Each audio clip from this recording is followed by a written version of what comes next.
Hello everyone, this is Avinash. Welcome to my YouTube channel Last Minute Engineering. I shall be posting a bunch of videos so that we will be covering the entire course of MongoDB into four segments. The first being the basic level of MongoDB, followed by the intermediate level, and then the advanced level, and last but never the least, the most important framework for any of the data analyst, the aggregation framework. We will make sure that the concepts that we have learned in basic, intermediate, and advanced, we will leverage all in our aggregation framework. The idea is to get all the essential ingredients for a NoSQL database that will be helpful once we join any machine learning project in any of the organization. So let's begin. Now, So, before we start, we know that SQL stands for Structured Query Language. So, if we are talking about MongoDB, it's a NoSQL language. So, when we say NoSQL, what does that mean? It means not only SQL. Basically, NoSQL stands for not only SQL database. We can say that NoSQL is an approach to database design that can accommodate a wide variety of data models, including key value, document, columnar, and graph formats. We can say that NoSQL is an alternative to the traditional relational database in which data is placed in tables and data schema. So this design we have overcome after the introduction of MongoDB. So basically the NoSQL database, they are specifically useful for working with large data sets and distributed data sets which you often need for any of the machine learning environment. So let us try to understand that what are the main difference between SQL and NoSQL. Before we move forward to discuss about MongoDB, let's understand what exactly the difference between a SQL and a NoSQL database might be. So SQL database are table based, whereas NoSQL database are document based. That is, key value pairs are present there. This means that the SQL database represent data in form of tables, which consist of a number of rows of data, whereas NoSQL database are collection of key value pair. Now, if we move towards second, maybe the other difference, we can say that the SQL database have predefined schema, whereas the NoSQL database, we don't have any predefined schema. So it's a dynamic schema for unstructured data. And if we talk about a few examples of the SQL database, then we have like MySQL, Oracle, SQLite, Postgre, MySQL, and if we are talking about the different, if we're talking about the example of NoSQL, then we can see something like as our MongoDB, Bigtable, Redis, Cassandra, HBase, and so on. And also, last but not the least, one of the important difference between SQL and the NoSQL database is that in SQL database, we follow ACID properties, that is atomicity, consistency, isolation, and durability. But in NoSQL database, what exactly it follows is something called as CAP theorem, CAP cap. C for consistency, A for availability, and P for partition tolerance. So we shall be discussing everything in detail while we move further. Now, before we jump towards the real MongoDB, let us try to understand the difference between DBMS and RDBMS. So we can see the difference mentioned in the tabular form, but let us try to focus on the very important aspect, the very important difference what is mentioned over here in terms of normalization. Now, before we head towards that, normalization is not present in DBMS and normalization is present in RDBMS. Let us try to understand what normalization is. So, normalization basically it's split large table into smaller tables and define relationships between them to increase the clarity in organizing the data. So if you remember during the course of study in your engineering, we had a paper called as computer architecture and DBMS. So in the both the segments we have studied this. So what it signifies that in the normalization we have so many forms called as first normal form, second normal form, third normal form, fourth normal form, and fifth normal form. So the main difference between the DBMS and RDBMS is that we have a concept of normalization that is present in RDBMS, but this totally lagged in terms of our DBMS. So let us move further. So this slide throws some light on the origin of MongoDB. The idea of MongoDB started cooking up when the large amount of data, or we can say that the scalability came into picture. During the early 2007, MongoDB was written and made public by Elliott and Dwight, and the name was given for this MongoDB after the term humongous. And when we say this humongous, we simply mean to say that we are about to handle some huge amount of data. So let us move towards our next slide.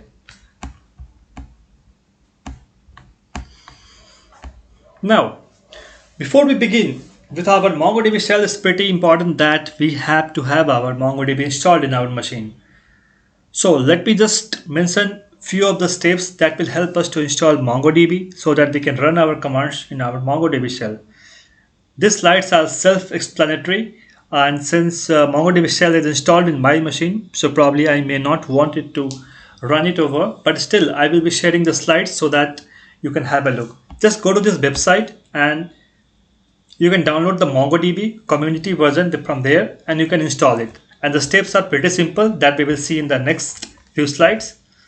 So once you download it, just click on the mongodb.exe file and you have to just hit on next and you will get a wizard like this. And after that you have to accept the terms and conditions and the license agreement and then again proceed next. Followed by you will be getting two options, complete, and if you want to have some custom settings into your MongoDB shell, then you can go ahead with custom, but normally I would recommend as a beginner you must go for the complete. And then last we have to check mark the install MongoDB as a service, and which will ultimately select run service as network service user, and then we have to hit on next.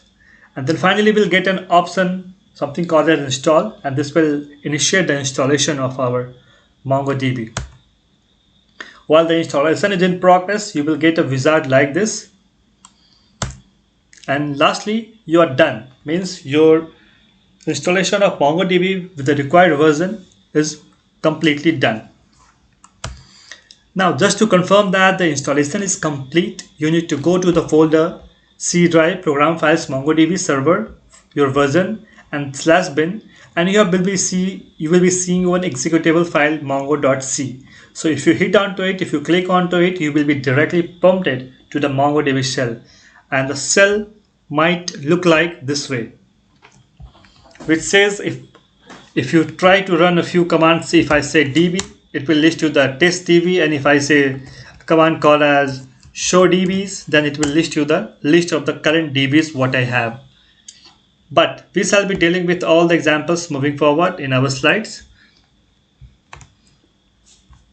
Now, before we deep dive into the MongoDB concepts, here we would know how the document-based storage looks like. So basically a document-based storage, what we say is that it will be having some sort of document. It comprises of a key value pair. When I say what is a key, so this is our key and this is our value, or we can say the field value. This is our field and this is our value. It is pretty much similar to the dictionary in Python. So as an example that we can see is a document for a collection student, and it has some attributes or fields as name, and the name is something called a study tonight, and the roll number is 1, and the subject what is mentioned over here is kind of C language, C++, and core Java. So basically this is how a template of a document looks like, and this is what we say as a document based storage, meaning that it is a document and it's comprised of field and the value pair and key and the value pair in form of a JSON object. So now Let us try to understand the difference between the approach of RDBMS and the MongoDB for the same set of requirement to create a blog, or you can say to create a website. We can see the attributes required for the websites be like, the it has to be having some post. A post can have more than one tags and like that. And also some more, we see that that on each post there can be zero or more comments. So we will see the approach that how we deal with this example with traditional RDBMS and also the current one which we are about to study, that is our MongoDB. So when we say RDBMS means we might be talking something about a SQL. SQL means maybe our MySQL or Oracle. So let us try to understand that how do we deal with this example.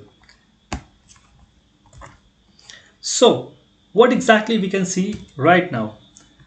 The previous problem, what was the requirement? The requirement was to build up maybe a blog or a website for that particular company which had some set of attributes. So the minimum requirement, this is the minimum requirement is that we ought to have three tables, first, second, and the third. So we need to join the three tables to represent the entire requirement. So this seems somewhat to be complex, right? I mean, kind of, that if you are doing any maybe left inner join or the outer join or whatever using a SQL, so it is somewhat confusing or it might be kind of somewhat time consuming. So in order to get rid of it, MongoDB or the NoSQL database came into a picture, and we will be dealing with the same example in the next slide with MongoDB. So this is how the illustration in MongoDB looks like. It's pretty straightforward. In MongoDB schema, design will have one collection, and under the collection you will have a set of documents, and the documents start with a curly braces here and it ends with curly braces, and one document can have an embedded document, and also a collection can have multiple documents. So this is how the illustration of the same example that we did with SQL or the RDBMS looks like with MongoDB. It's a pretty straightforward, it's pretty simple, and most importantly, it's most performance based. Let us quickly move to the next slide and see what are the features of couple of features of MongoDB.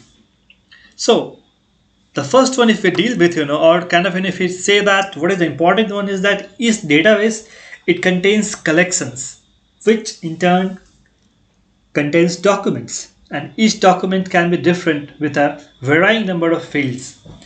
The size and the content of each document can be different from each other. And the document structure is more in line with how developers construct their classes and objects in their respective programming language. Developers will often say that that their classes are not rows and columns but have a clear structures with key value pairs. The row, that is a document that we call in MongoDB, doesn't need to have a schema before defined beforehand. Instead, the fields can be created on the fly. The data model available with MongoDB allows you to represent the hierarchical relationship to store arrays and maybe other complex structures very easily. Now let us move to the next slide. So now we are slowly moving towards our main aspect. We shall be exploring the key components of MongoDB architecture in our upcoming slides. Now, underscore ID, the first one, the very first one. Underscore ID, it's something that is a must required field in every MongoDB document, which has a unique value in MongoDB document. It can be thought to be a primary key which gets automatically created if you create a new document. And normally MongoDB adds an identifier which is of 24 digit to each document. So this is what our ID is, the first component. The second, the important one, is our collection. So it is very much equivalent to the table. in our SQL database. So if we are talking about the relation between the SQL, or we can say that equivalence of relation between the SQL and the NoSQL, so what the table we have there in the SQL, that is what it is called collection here in MongoDB or in the NoSQL database. So normally the collection do not have any type of structure or the template, but in the table which was in SQL, we do have that. Now, the next one is our document. As we discussed, what is our document? So, what exactly we say a record in a SQL, this is what we have document in NoSQL. So, we have the document with the entries in the form of field and the value that is very similar to that of a key value pair in dictionary while we are working on Python. Now, since we know that a collection will have a document, so let us understand the limits of a collection. So by default, the namespace for each database of MongoDB is saved in a 16 MB .ns file with an average of about 268 bytes per name, or about 24,000 of the namespace for the entire database. Each collection and the index will occupy a namespace. Therefore, each collection has an index, such as the default underscore ID index that we discussed earlier. And we can create up to 12,000 collections. But I think I use the term something called a namespace. What is this namespace in MongoDB? So, MongoDB stores JSON, that is called binary interchange, and the structured object notation objects in their collection. So the concatenation of this collection name and the database is called a namespace. So what exactly we can say is that what is the collection limits? It's that we can create up to 12,000 collections. So moving on to the next, we have cursor. So we create a variable. What exactly we do here in cursor is that we create a variable and we assign a cursor object to it. So we shall be discussing everything in detail while we discuss the queries of MongoDB. But what exactly we do here in the normal ways is that we create a variable and we assign a cursor object to it. That is, for example, if we are creating a variable like var cur, then simply we have to use something called as simple as that db dot maybe avinash dot find, and we can assign that to our variable cur cursor. So cursor object has a method called as has next. What it does, it returns true if it has some objects, or we can say it has some documents. And using next method, we can iterate the documents one by one.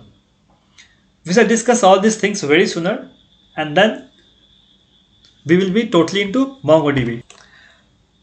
So now we have the database.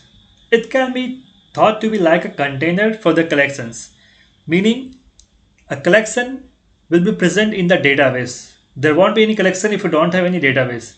And we can have a multiple database hosted over a MongoDB server. And also a database can have a multiple collections. So this is what our database is.